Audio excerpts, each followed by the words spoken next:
to say, I take your point. We are tasked with two things: to provide a firewall of independence for content providers and also to ensure balance and objectivity. And these are sometimes two clashing objectives. And I think overall we've done pretty well. Well, this hearing continues online at cspan.org. We'll leave it here as the U.S. House is about to gavel in for legislative work, including debate on freeing up Internet providers to gather and sell your private, personal, and financial information. Members may also begin debate on a couple of EPA-related measures. And now live to the floor of the U.S. House here on C-SPAN.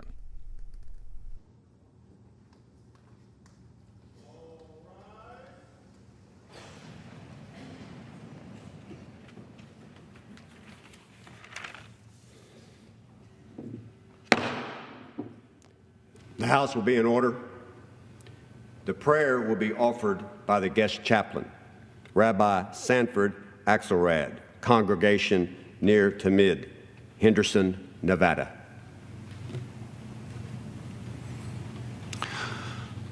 O source of wisdom, gathered before this august body, I ask your blessings upon us. Decisions impacting the fate of our country weigh heavily upon our leaders. They stand here with backs bowed, eyes turned downward, shoulders formed into an amorphous shrug. I pray, therefore, that you will grant our leaders strength to stand tall, with eyes raised skyward, sing today, tomorrow, and the next. Let them govern our country with compassion, courage, and insight. Let them stand tall to give voice to those who feel unheard and presence to those too long ignored. Let the pursuit of justice and mercy lift them with heavenly wings, closer still to heaven than before. Let them stand tall, and let us say, Amen. The chair has examined the journal of the last day's proceedings and announces to the House his approval thereof. Pursuant to Clause 1 of Rule 1, the journal stands approved. The Pledge of Allegiance will be led by the gentleman from New York, Mr. Higgins. I pledge allegiance to the flag of the United States of America and to the republic for which it stands, one nation, under God, indivisible, with liberty and justice for all.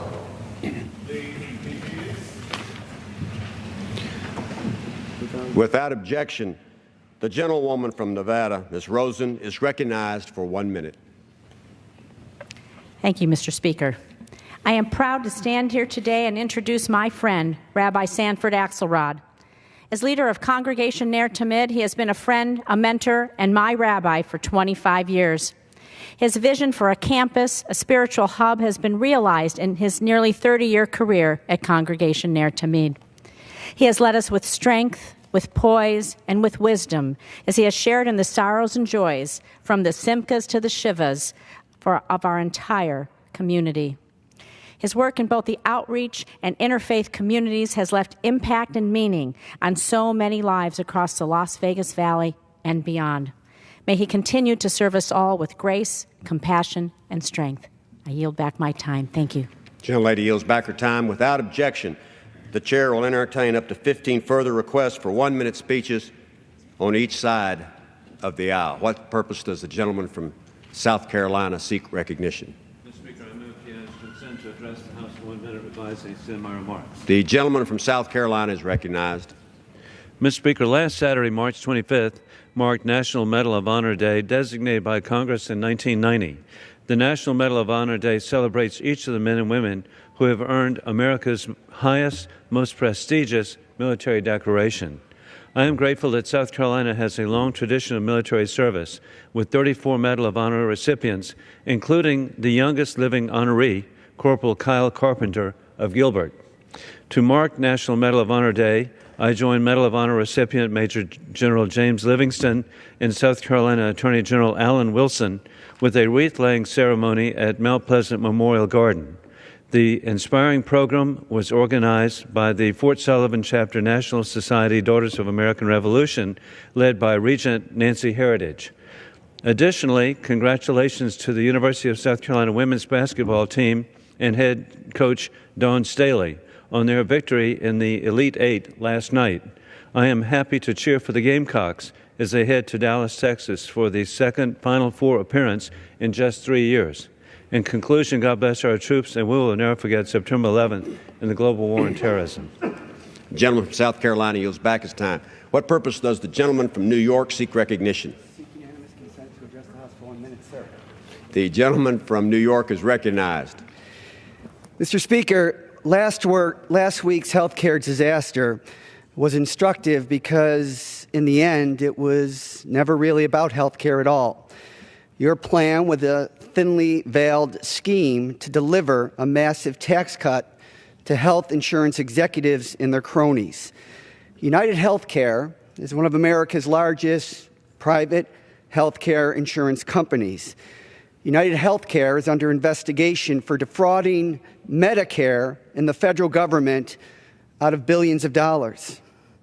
United Healthcare's CEO made $66 million in 2014. One man, one salary in 1 year. $66 million under investigation for defrauding the Medicare program. And your bill on page 67, in 7 simple words, would have rewarded this potentially criminal behavior with a massive tax cut. Mr. Speaker, Americans on average will pay more than $10,000 per person for health care this year. Let's use the enormous leverage of the federal government to drive down those costs and to drive up quality for all Americans. What purpose does the gentlelady from North Carolina seek recognition? I ask unanimous consent to address the House for 1 minute, Mr. Speaker. The gentlelady from North Carolina is recognized. Thank you, Mr. Speaker. Today I rise to mourn the loss of John Crutcher, who passed away on March 12, 2017, at the age of 100. A native of Kansas, John spent many years in public service, including teaching in a one-room school on the prairie. He was elected to a seat in the Kansas Senate and served 2 terms as lieutenant governor in his home state. In 1982, President Reagan appointed him to the Federal Postal Rate Commission, where he gained a reputation as an outspoken critic of the Postal Service. In World War II, he served as a Navy officer in the Pacific Theater and Korea.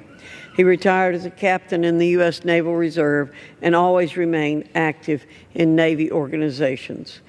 A true, very modest gentleman, John was respected and beloved by all who knew him.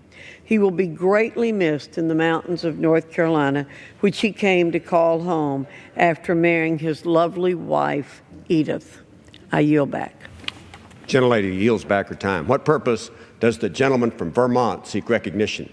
Thank you, Mr. Speaker. I'd like to address the House for 1 minute and revise and extend. Without objection, the gentleman is recognized. Thank you. Mr. Speaker, President Trump today plans to unravel a clean power plan, a plan that once implemented would reduce carbon emissions by 870 million tons, the equivalent of 66 million cars. Why? False science, false economics. Some of the best minds of the 18th century apparently are advising President Trump on science matters. This planet is melting. We've had the worst wild weather in centuries, the 3 hottest years on record. Let's not deny what's before our very eyes. False economics. President Trump apparently believes we have to make a choice, either jobs or a clean environment. The exact opposite is true. 8.1 million people worldwide work in clean energy. It'll be 24 million in 2030. Solar jobs in Vermont grew at the fastest pace of any jobs. President Trump believes we either have jobs or a clean environment. He has it exactly wrong. We have both or we have neither. A confident nation faces its problems. It doesn't deny them. Keep the Clean Power Plan intact. I yield back. Gentleman's time has expired. What purpose does the gentlelady from California seek recognition? I request unanimous consent to address the House for 1 minute. The gentlelady from California is recognized. Mr. Speaker, I rise in memory of Anand Nalathambi, who passed away on March 2nd. Mr. Nalathambi epitomized the American dream, rising from humble beginnings to become the president and CEO of CoreLogic, a global company based in Irvine. He led CoreLogic from its 2010 launch as a public company and transformed it into a high-performing leader in the housing market, employing over 5,000 Americans. Beyond his business leadership, Mr. Nalanthambi volunteered his time generously with many organizations, including Operation Hope and Cal State Fullerton. He will long be remembered for his outstanding leadership, warm personality, integrity, devotion to his family and faith, and service to the community. Please join me in celebrating the life of Mr. Nalanthambi. I yield back the balance of my time. The gentlelady from California yields back her time. What purpose does the gentleman from Michigan seek recognition? Speaker, I seek unanimous consent to address the House for 1 minute. The gentleman from Michigan is recognized. Thank you, Mr. Speaker. Well, on Friday, when House Republicans withdrew Trump Care, it was a victory for American families. It was a victory for 24 million people who would have lost coverage under that plan. It was also a victory for the millions of Americans who attended town hall meetings, who wrote letters and emails, who spoke up. Their voices were heard. But we have more work to do, Democrats and Republicans, in order to make sure that all Americans have access to affordable health care. We need now to turn our attention to doing what we can to improve the Affordable Care Act in a bipartisan way. We have ways to make this work better. It's not a perfect bill. Of course it isn't. Nothing we do here is perfect. It needs improvement, significant improvement. We have ways to make that happen that I think Democrats and Republicans can come together on. For example, improving access to prescription drugs by reducing the cost of those drugs in the marketplace. There are so many things we can do, Republicans and Democrats. We've got to roll up our sleeves and get to work. Thank you. The gentleman's time has expired. What purpose does the gentleman from Wisconsin seek recognition? I ask unanimous consent to address the House for 1 minute. The gentleman from Wisconsin is recognized. Mr. Speaker, it's with a heavy heart that I rise today to recognize the loss of 4 members of our greater Wausau community. It was last week that 4 lives were taken from us all too early. Karen Barclay was warm and caring to everyone around her. At Marathon Savings Bank, she made sure that no child left the bank without a lollipop. Diane Look, known as Dee Dee, celebrated her 25th wedding anniversary last month. Diane loved to make jewelry, raising money for the American Cancer Society. Sarah Court-San had an infectious laugh and ran her own law practice. She proudly served as a guardian ad litem for kids in our community. We also lost Detective Jason Weiland of the Everest Metro Police Department, who was killed in the line of duty. Serving 18 years in what was described as his dream job, Detective Weiland wore the Everest Metro PD uniform because he wanted to protect people and keep his community safe. On behalf of this institution, I rise to extend my deepest regrets to their family, the mothers and fathers, husbands and wives and children who no longer have a special member in their homes. I yield back. Gentleman yields back his time. What purpose does the gentleman from Maryland seek recognition? I request unanimous consent to address the House for 1 minute. The gentleman from Maryland is recognized. Thank you, Mr. Speaker. Every American who loves freedom, democracy, and public integrity this week is expressing solidarity with the hundreds of thousands of anti-corruption protesters in Russia who took to the streets on Sunday. That huge throng of brave Russians, including hundreds arrested and jailed by agents of Vladimir Putin, were protesting the autocrats and kleptocrats running their country, a key target being Prime Minister Dmitry Medvedev, who's amassed vineyards, luxury yachts, and mansions worth more than $1 billion. We should be standing with the protesters, but the corrupt autocrats of Russia have found good friends in the billionaire cabinet of international businessman Donald Trump, whose administration is experiencing a spreading staph infection. Disgraced former National Security Advisor Michael Flynn was paid by Russian companies to appear at Russian events. Secretary of State Rex Tillerson, former CEO of ExxonMobil, a close friend of Vladimir Putin, who was awarded in 2013 a title of nobility called the Russian Order of Friendship. Paul Manafort, the former Trump campaign manager who collected $10 million a year to advance the agenda of Russia and Russian oligarchs. We should be standing with the protesters. 2/3 of Americans want to see a complete, independent 9/11-style investigation into the Russian connection, and we owe them no less. The gentleman's time has expired. What purpose does the gentleman from South Carolina seek recognition? To address the House for 1 minute. The gentleman from South Carolina is recognized. Mr. Speaker, I rise today to recognize my friend and an outstanding man from my home in Horry County, South Carolina, who has dedicated his entire life to education and public service.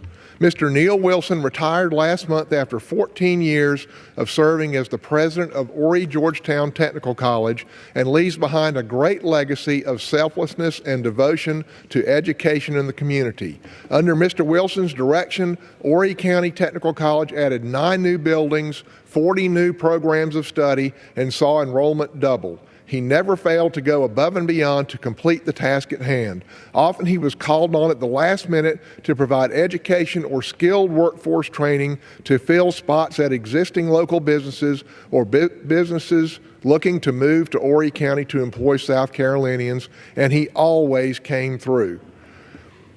Mr. Wilson was a credit to Horry Georgetown Technical College and the entire Grand Strand community. He led thousands of South Carolinians to meaningful jobs, and through these and his many other meaningful contributions, he will always be remembered. I yield back. The gentleman yields back his time. What purpose does the gentleman from Michigan seek recognition? Request unanimous consent to address the House for 1 minute. The gentleman from Michigan is recognized. Mr. Speaker, this past weekend I had the privilege of attending the Monroe County Ducks Unlimited annual dinner. More than 1,000 people came out to the MB&T Expo Center to celebrate our hunting and fishing heritage. As a lifelong outdoorsman, I have been a proud supporter of conservation policies that protect our wetlands and wildlife habitats. The Great Lakes Restoration Initiative is a model example of a public-private partnership that has been invaluable to the health of the Great Lakes ecosystem. The GLRI has received widespread bipartisan support because of the economic and environmental benefits it brings to Lake Erie, the state of Michigan, and the entire Great Lakes region. Mr. Speaker, this critical initiative is getting results and needs to be preserved. I want to thank Monroe County Ducks Unlimited for all of their conservation efforts, and I'll continue working to ensure that future generations can enjoy our precious natural resources just like we do today. And Mr. Speaker, in a point of personal privilege, I want to welcome my newest granddaughter, Hannah Bell, born less than 2 hours ago in Africa. I welcome her to this life, and God bless her. I yield back. Gentleman yields back his time. What purpose does the gentleman from Florida seek recognition? The gentleman from Florida is recognized. Mr. Speaker, a few weeks ago, I spoke in this chamber about the threats made against the Jewish community centers across this country, and I rise today because this week we've taken bipartisan action to address these threats.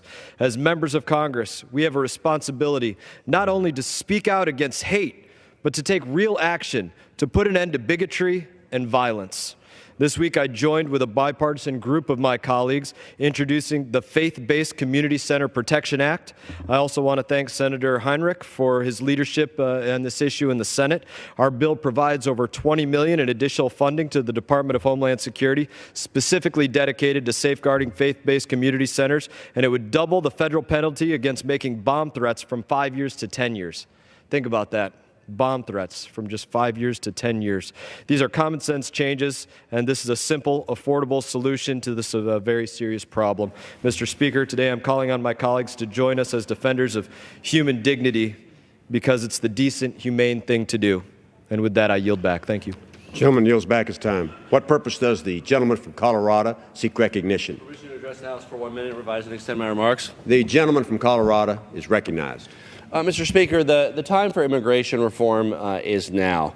If we want to increase the growth rate of our economy, fixing our broken immigration system will do that. If we want to restore the rule of law and improve our national security so we know who's here, immigration reform will do that. If we want to prevent undocumented workers from undermining wages for American workers, immigration reform will do that by making sure that people who work here are registered and get right with the law and can move forward in a legal manner. There's so many reasons to pass a bipartisan immigration reform bill similar to the one that passed the United States Senate with more than 2/3 support just a few years ago. I hope that my Democratic and Republican colleagues hear the outcry from across this country that says enough is enough. Let's fix our broken immigration system. We are, after all, a nation of immigrants and a nation of laws. And it's the work of this body to reconcile those two, to make sure that moving forward we can do immigration in a legal way rather than an illegal way, a way that benefits our economy, American workers, and American businesses. Let's move forward on comprehensive immigration reform now. And I yield back the balance of my time. The gentleman yields back his time. What purpose does the gentleman from Pennsylvania seek recognition?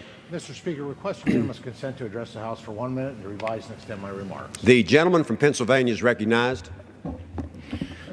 Thank you, Mr. Speaker. I rise today to recognize Elwood National Crankshaft on receiving STAR certification in the OSHA Voluntary Protection Program.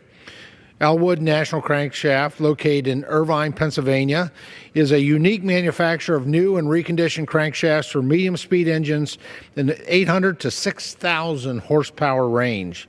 Mr. Speaker, in order to attain this distinguished certification, a facility has met or exceeded the performance-based criteria for a managed safety and health system. It also passed a rigorous on-site evaluation conducted by a team of OSHA safety and health experts. This recognition is even more significant knowing that Elwood National Crankshaft is one of only a few forging and process safety management facilities to obtain the STAR status. Its motto, injury-free every day, echoes the importance of safety throughout the plant. I commend Elwood National Crankshaft for making safety a top priority. Everyone wins when there are fewer days missed due to injuries or illness. Congratulations on earning this prestigious certification and for placing such a high standard on the welfare of all the people employed at Elwood National Crankshaft. Thank you, Mr. Speaker, and I yield back the balance of my time. The gentleman yields back his time. The chair lays before the House a communication. The Honorable the Speaker, House of Representatives, sir, pursuant to the permission granted in Clause 2H of Rule 2 of the Rules of the U.S. House of Representatives, the clerk received the following message from the Secretary of the Senate on March 28, 2017 at 9:14 a.m. that the Senate agreed to Senate Joint Resolution 30, Senate Joint Resolution 35, Senate Joint Resolution 36, appointments, Congressional Executive Commission on the People's Republic of China. Signed sincerely, Karen L. Haas.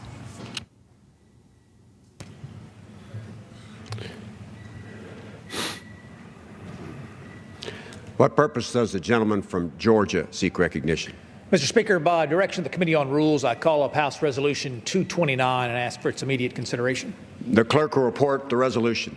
House Calendar Number 27, House Resolution 229, resolved that upon adoption of this resolution, it shall be in order to consider in the House the bill, H.R. 1430, to prohibit the Environmental Protection Agency from proposing, finalizing, or disseminating regulations or assessments based upon science that is not transparent or reproducible.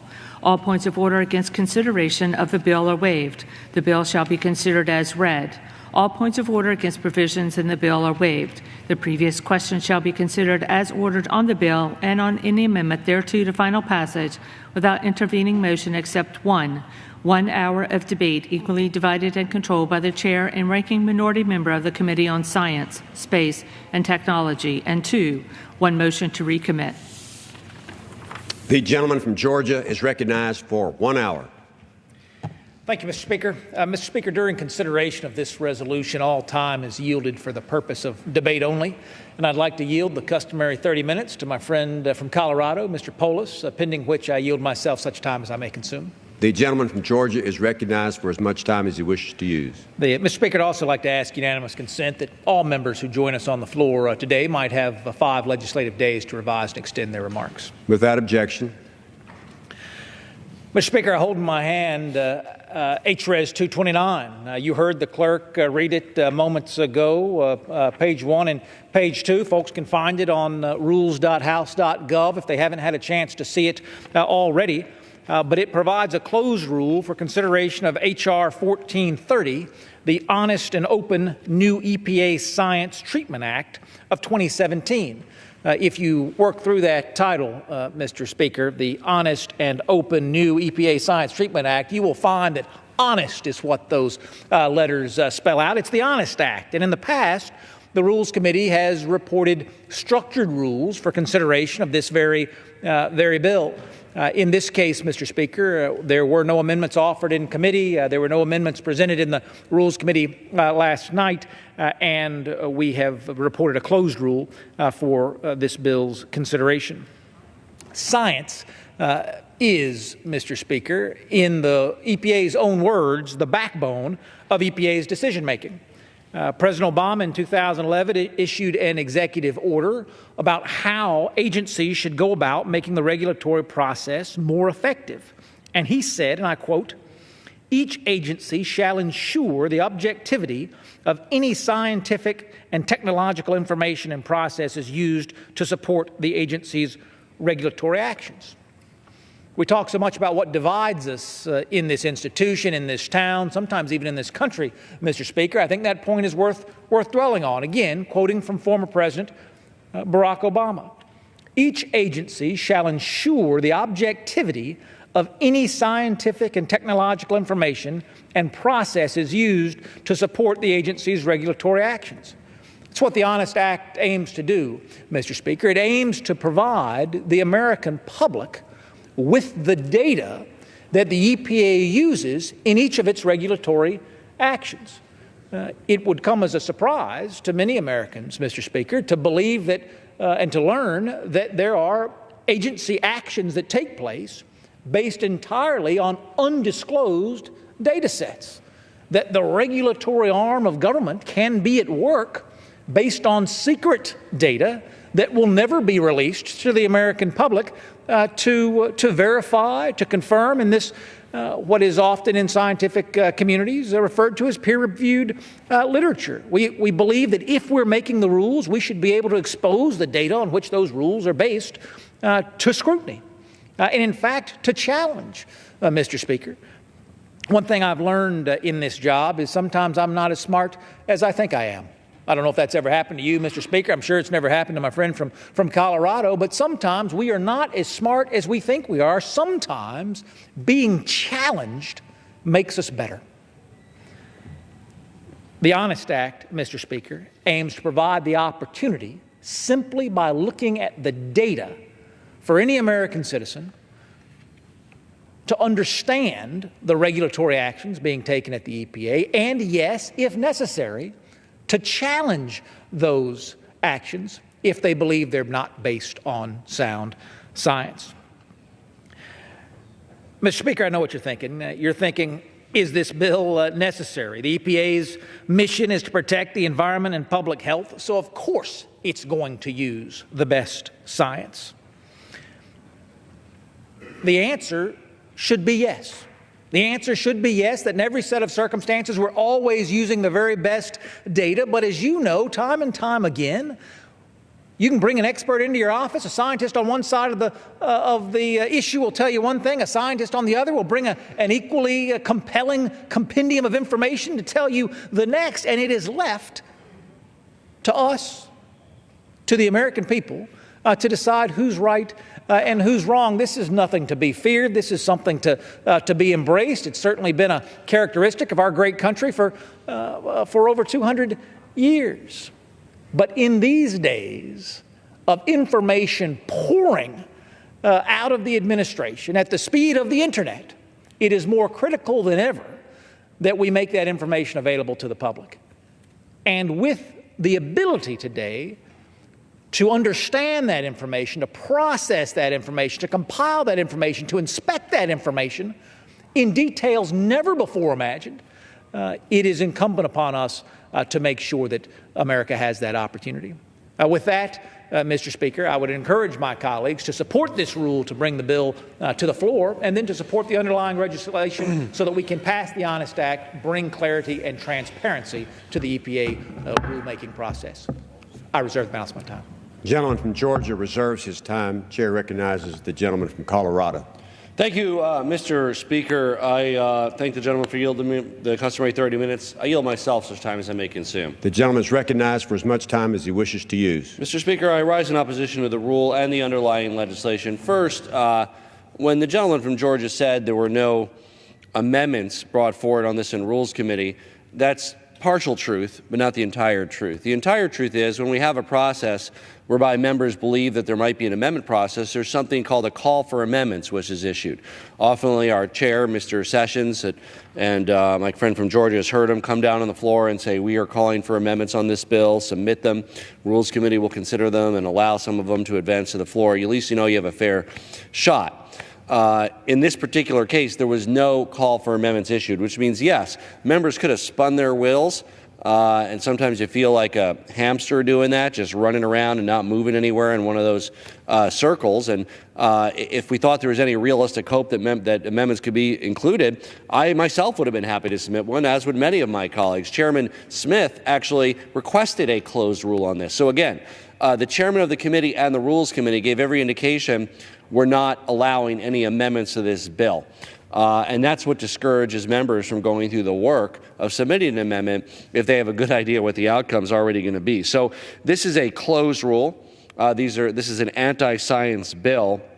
It's another example of how we go around the ability of members to improve bills and instead work in a partisan, smoky, backroom manner where this bill emerges fully formed. The chair of the Committee of Jurisdiction himself didn't want any amendments or any changes to this rule, and the Rules Committee never called for those amendments. Now, if the goal of this bill is somehow to increase government transparency, why don't we start with the lawmaking process and have an open rule that allows Democrats and Republicans to improve a bill and offer their best ideas forward, and if they're good ideas, they'll be incorporated into the bill. If they're bad ideas and can't command a majority of this body, they'll be defeated. But unfortunately, these partisan tactics that we're seeing, trying to ram through legislation last week that failed when the Speaker and the President refused to work across the aisle with us on health care reform, and now on improving the process at the EPA, instead of working with us to improve science, they are seeking to undermine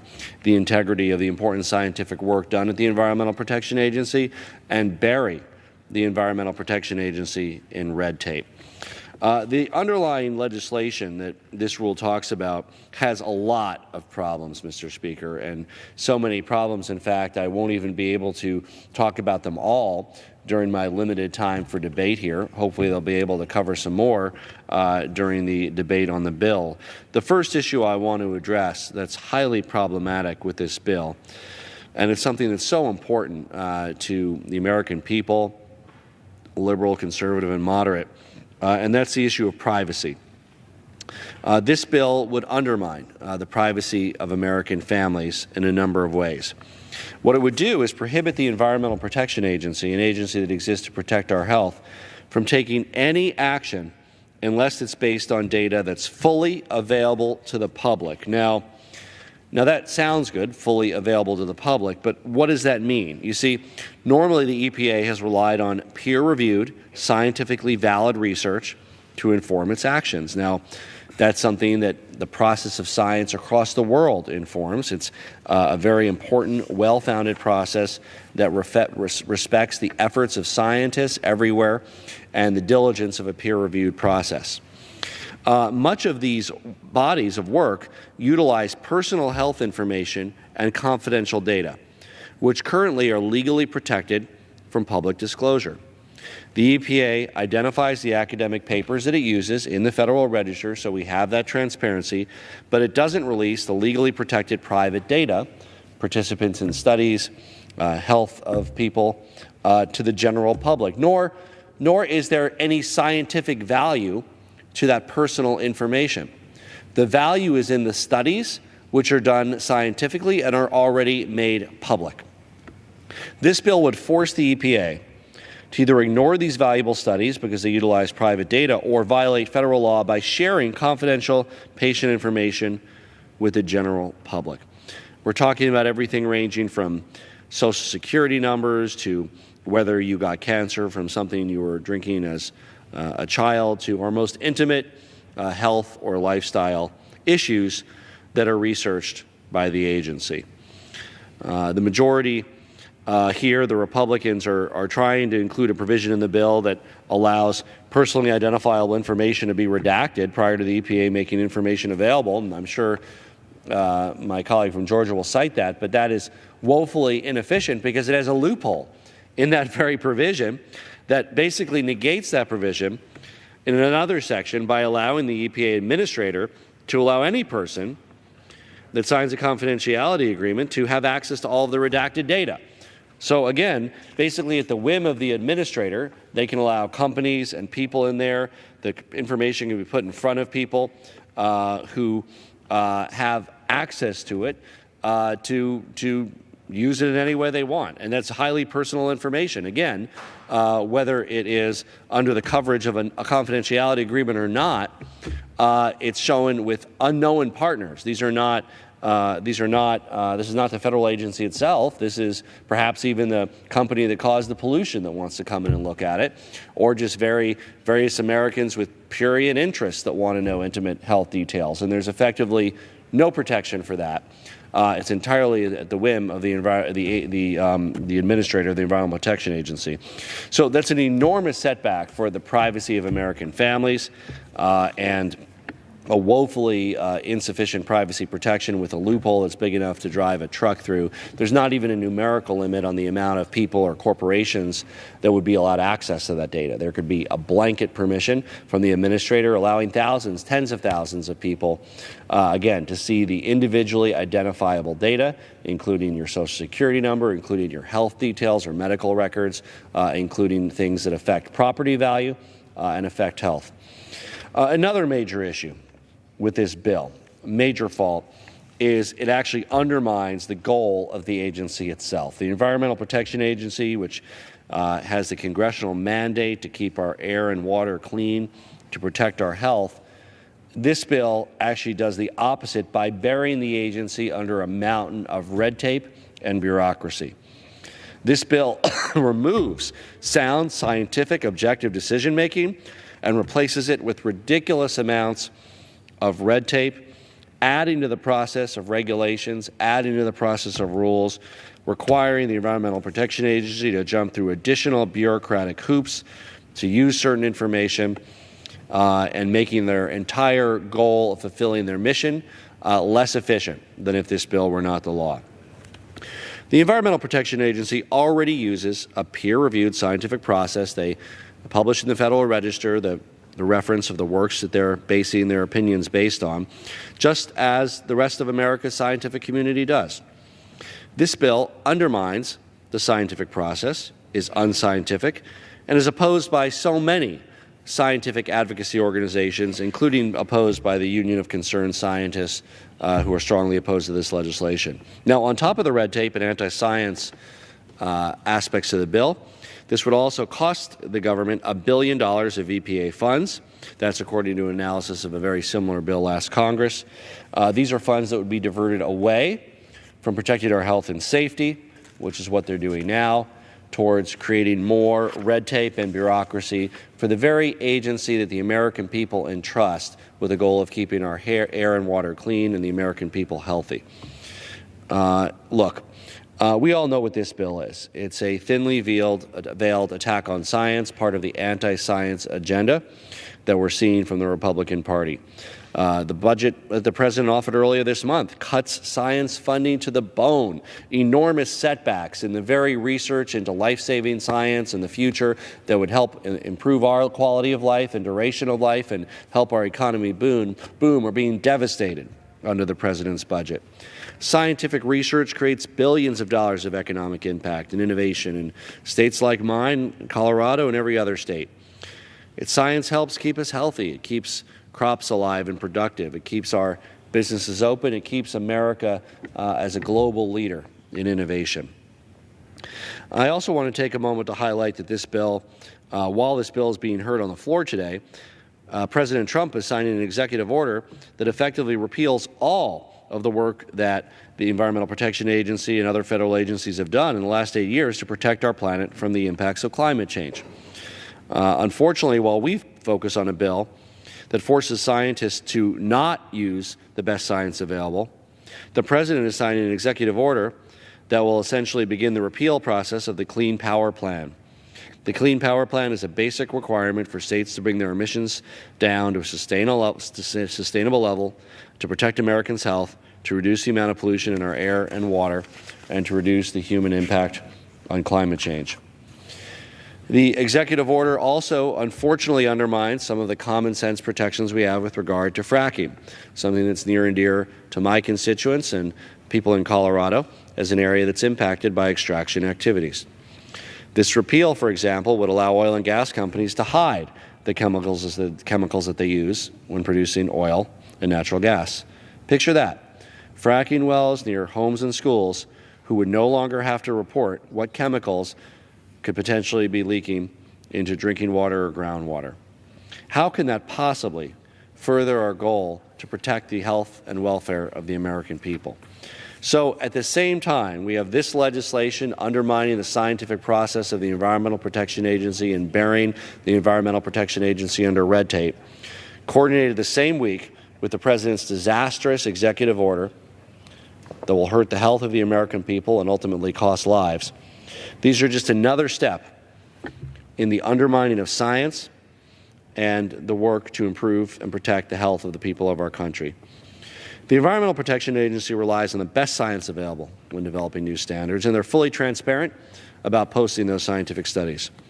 However, because of many of the studies that this bill requires would impact legally protected private data like personal medical records, and to reach their findings, the Environmental Protection Agency could even be prohibited from considering that research.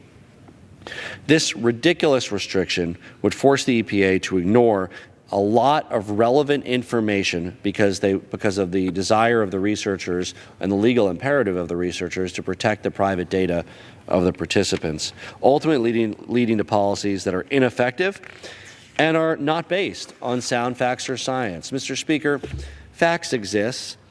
Science and the pursuit of truth is an incredibly important human endeavor, and we can't afford to disregard that quest for truth in the name of a fiction-based reality that we increasingly seem to be headed towards as a nation.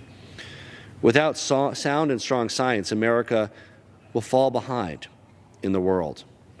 Our lifespans will be of lower quality and lower duration, and our economy will be hurt as we cede our leadership role to more forward-looking countries willing to invest in the future.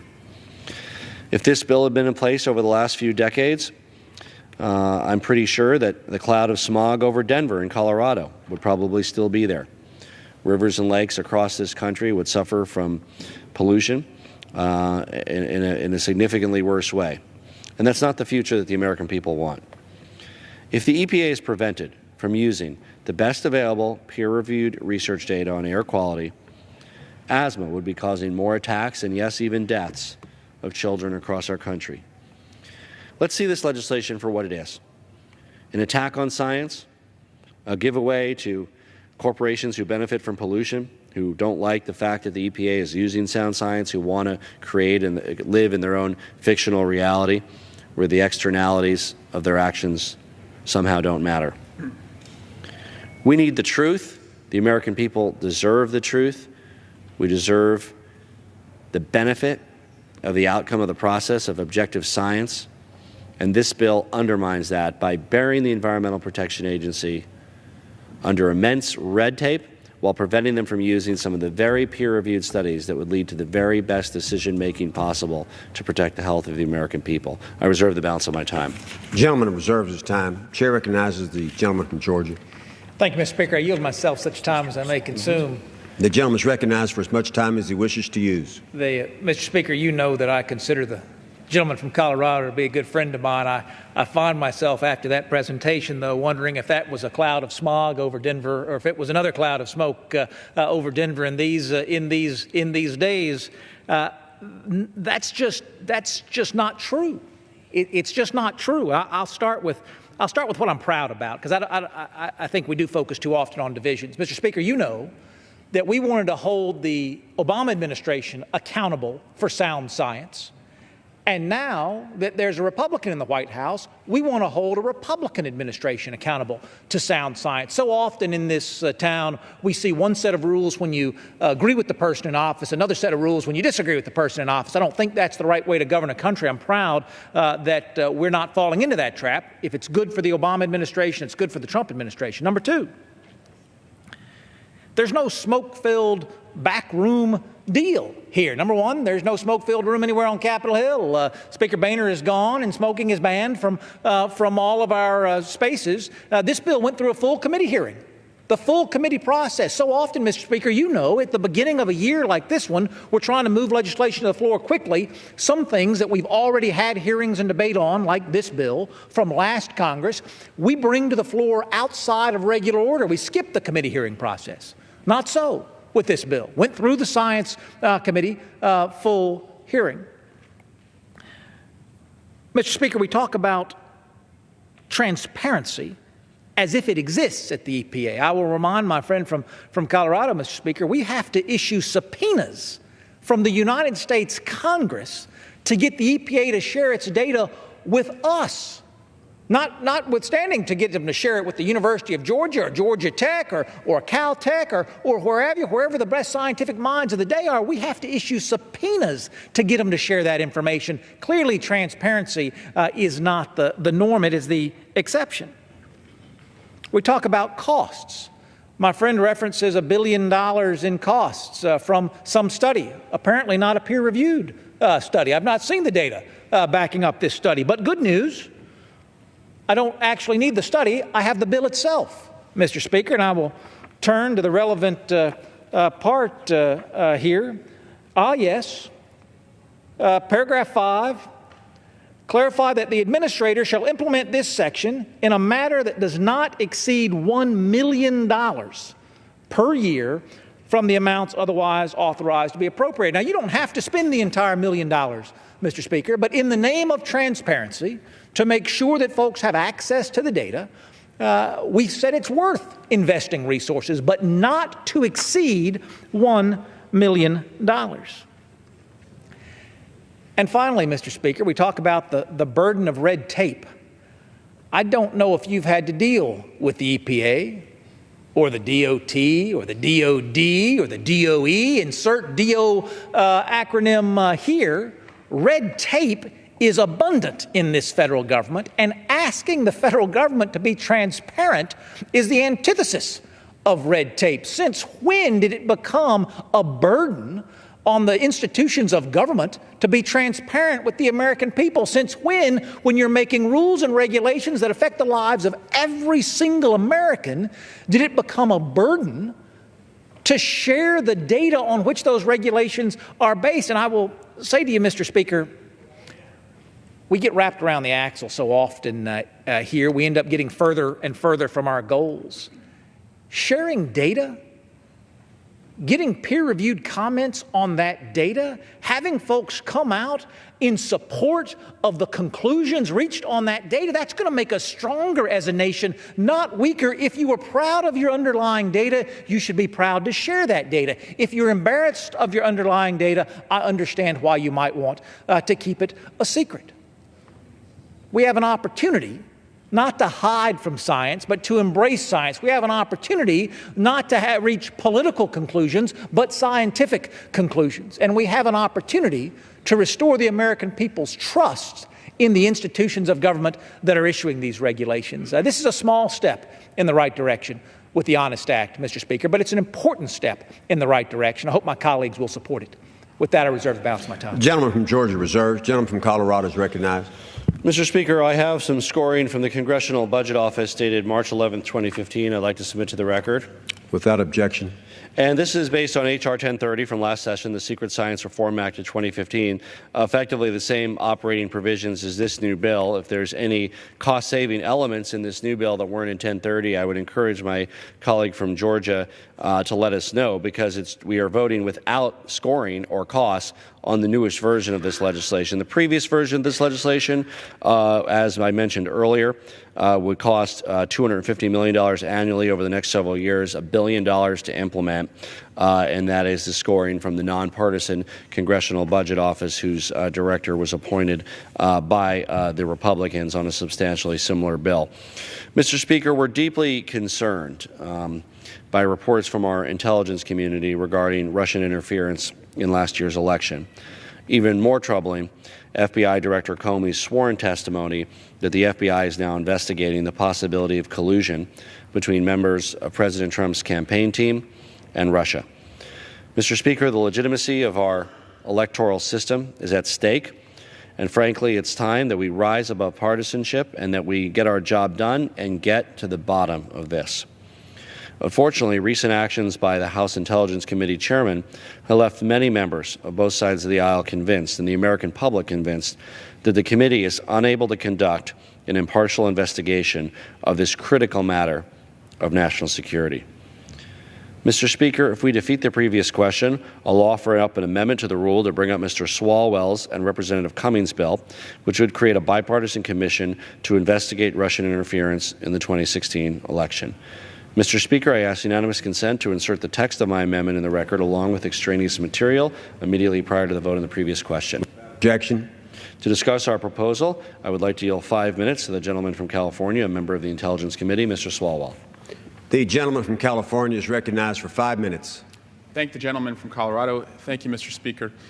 Russia attacked our democracy this past election. I urge my colleagues to defeat the previous question and for all of us to get to the business of forming an independent commission to find out how we were attacked, who was responsible, and whether any U.S. persons were involved, and most importantly, promise the American people we will do everything we can to make sure we never find ourselves in a mess like this again.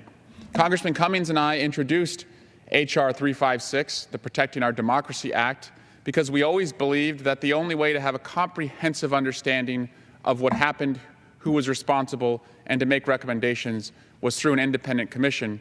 However, it also now is an insurance policy against compromised investigations that we believe are coming from this House as well as the administration.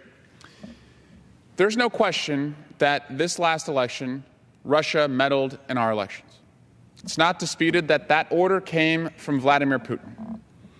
There's no dispute among our intelligence agencies that he had a strong preference for Donald Trump.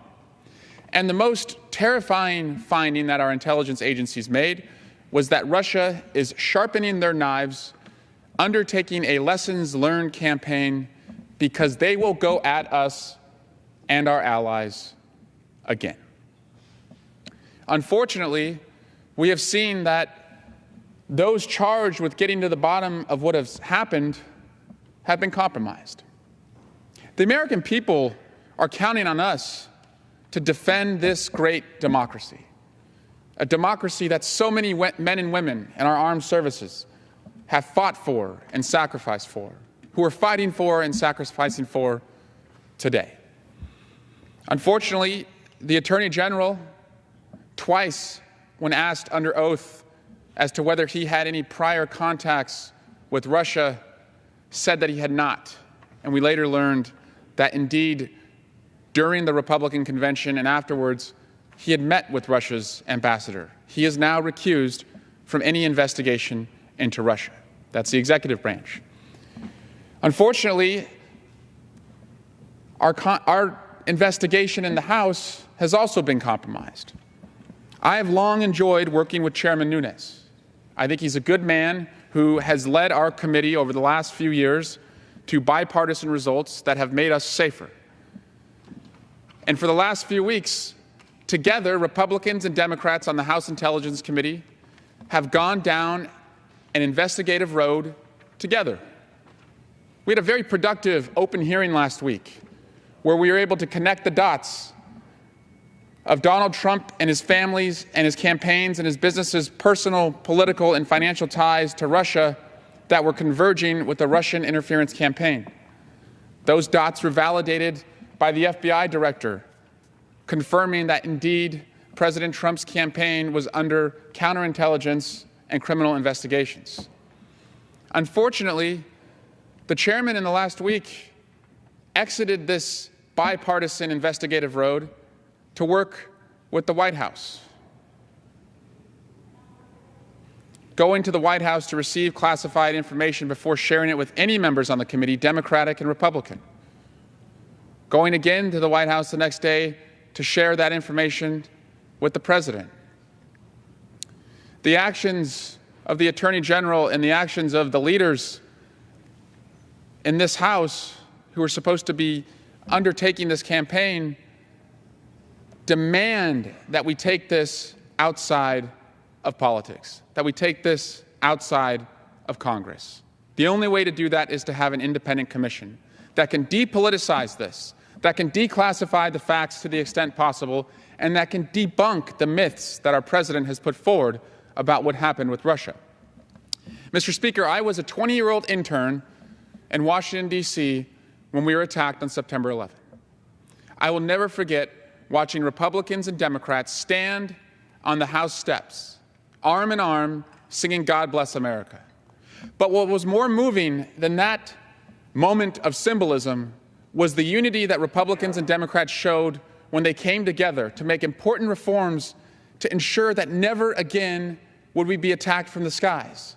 When they made many reforms that were put in place by an independent commission that was parallel to investigations that were being done in Congress.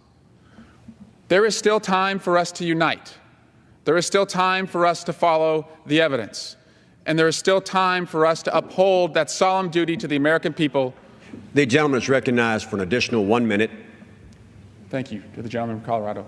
Mr. Speaker, there is still time for Republicans and Democrats in this House to unite. There is still time for us to uphold that solemn duty to ensure that we always put our public safety and our sacred democracy first. And the best way to do that is to bring before this House for consideration the Protect Our Democracy Act. This country is still worth defending. And I yield back. Thank you. Gentleman from Colorado reserves. Gentleman from Georgia is recognized. Mr. Speaker, at this time it's my privilege to yield 3 minutes to the gentleman from Texas, Mr. Gomer. The gentleman from Texas is recognized for 3 minutes. Thank you, Mr. Speaker. And I do thank my friend from Georgia, Mr. Woodall, for his able presentation on this very good bill from our colleague, Mr. Smith. And sorry to change the subject back to something that's relevant, material, and germane. But, and by the way, I am also looking forward to the investigation into Russia and the sale of such a huge percentage of our uranium by Hillary Clinton's State Department. They approved it. But we'll get into that later. Right now, we're talking about a fantastic bill because the EPA is about as close to being omniscient, omnipotent, ubiquitous. They're everywhere all the time. And we've had a hard time in the last 20, 30 years as it got more and more, heavenly in getting information on why they were making the decisions they were. And as the EPA has continued to crush jobs, like in Texas, if there were no EPA, we have agencies that have continued to make our water and air cleaner and cleaner every year. And despite the EPA's constant interference, they're doing a great job. But one of the things that we have wanted, as my friend Mr. Woodall was pointing out for years, whether it's a Democrat in the White House or a Republican, we just wanted some openness. We wanted to know what these seemingly arbitrary rules were based upon. And so the purpose of this rule, coming from Chairman Smith, is let's go ahead and require the EPA to do what anybody would have to do in one of our courtrooms. You got to show why there's a reason to take action. But since the EPA has been at this level where they were basically unquestionable for so long, could make arbitrary and capricious decisions that could not be challenged effectively, this may be a very helpful start to stopping the EPA